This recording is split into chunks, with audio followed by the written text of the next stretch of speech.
Chapter 14 and Chapter 15 of Raymie Nightingale. Here are questions to think about. Why did Raymie wish she could be like Beverly? What did Isabel have Raymie do for her instead of reading to her? Why didn't Raymie think the act was a good deed? Why did Isabel tell Raymie not to return? Chapter 14. I couldn't care less about Florence Nightingale, said Isabel, as Raymie pushed her wheelchair down a long hallway lined with closed doors. Do-gooders don't interest me, and they are the least interesting people on the planet. And Florence Nightingale was a do-gooder if there ever was one. Okay, said Raymie, because she couldn't think of anything else to say. Also, it was hard to talk.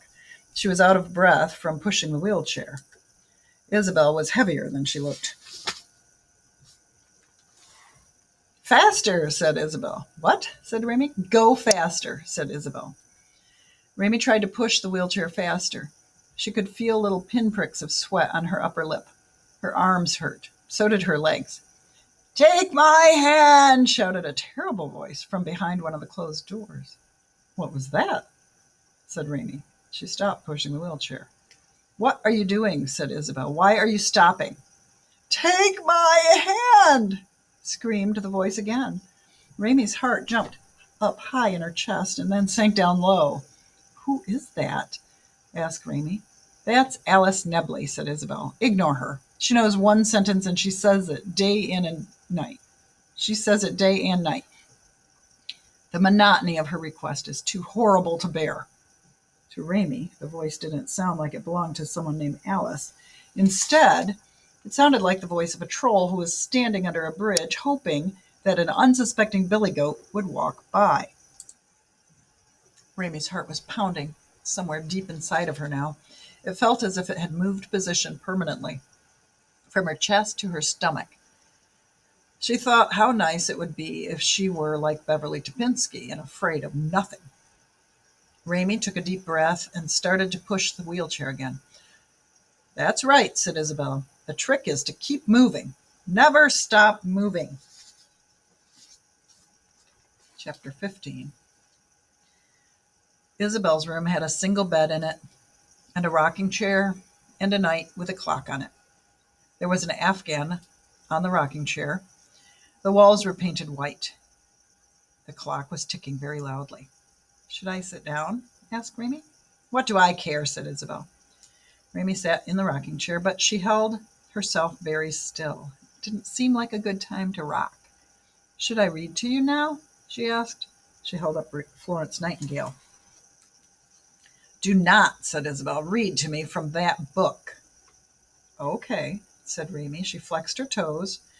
She tried to isolate her objective, but for the life of her, she just couldn't think of what to do next. Should she just leave? Take my hand, shouted Alice Nebley. The voice was not as loud as it had been in the hallway, but it was still loud enough to make Raymie jump. This place, said Isabel. And then from far away there came the sound of music. It was beautiful, sad music. Someone was playing the piano, and for some reason the song made Raymie think of the flying Elefantes, whoever they were, and their luggage. I can't stand it, said Isabel. She put her head in her hands. Should I go? Asked Raymie. Isabel raised her head and narrowed her eyes. Can you write? Write? Said Raymie. Letters, said Isabel. Words on a piece of paper. She balled up her fist and pounded it on the arm of the wheelchair. Can you put words on paper? Oh, the frustration of this world. Yes, said Raymie. Good, said Isabel. Get the notepad from the top drawer of the nightstand and the pen. You write what I say, exactly what I say. Was writing for someone a good deed? It had to be. Raymie got up and retrieved the pen and the notepad. She sat back down. To the management, said Isabel. Raymie looked at her. Write it, said Isabel, pounding her fist on the wheelchair arm again. Write it, write it. Take my hand, shouted Isabel. Oh, shouted Alice Nebley. Raymie bent her head. She wrote to the management. Her hand was shaking. There is entirely too much Chopin played in this establishment, said Isabel. Raymie looked up. Write that too, said Isabel. A long silence prevailed in the room. I don't know how to spell Chopin, said Raymie finally. What do they teach you in those schools? Asked Isabel. This, Raymie knew, was another impossible, unanswerable adult question. She waited.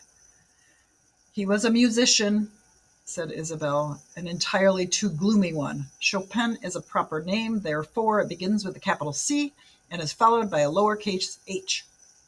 And so they continued. By the end, Raymie had written a letter of complaint for Isabel, detailing how the Golden Glen janitor played the wrong kind of music on the common room piano. According to Isabel, the music of Chopin was too mournful. The janitor needed to stop playing it because the world was mournful enough on its own. The Golden Glen, in particular, was too mournful to be borne, according to Isabel.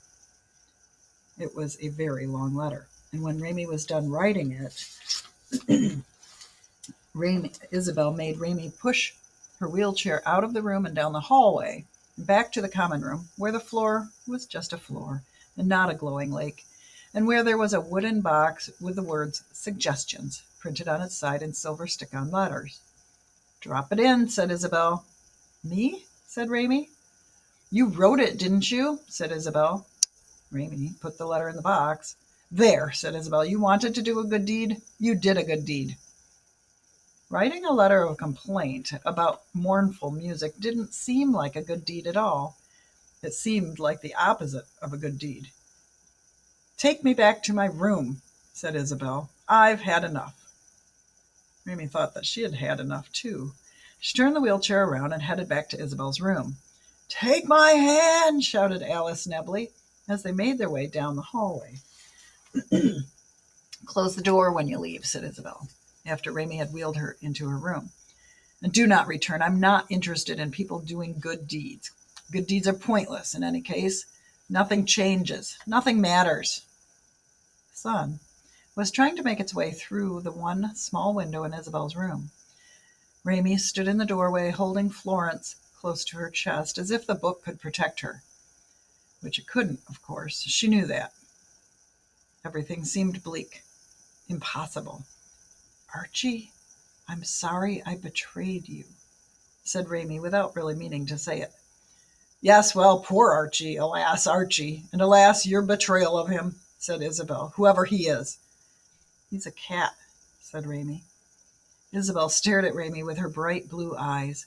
Is that why you wanted to do a good deed? Because you betrayed a cat? No, said Raymie. My father left, and I'm working to get him back, said Raymie. With good deeds, said Isabel. Yes, said Raymie. Maybe it was because of Isabel's X-ray vision, or maybe it was because of her lack of sympathy. For some reason, Raymie told Isabel the truth. I'm going to win a contest, and then I will be famous, and he will see my picture in the paper, and he will have to come home. I see, said Isabel. Just then, the sun managed to come around the corner of Isabel's window and throw itself into a small square of light on the floor. It was very bright. It shimmered.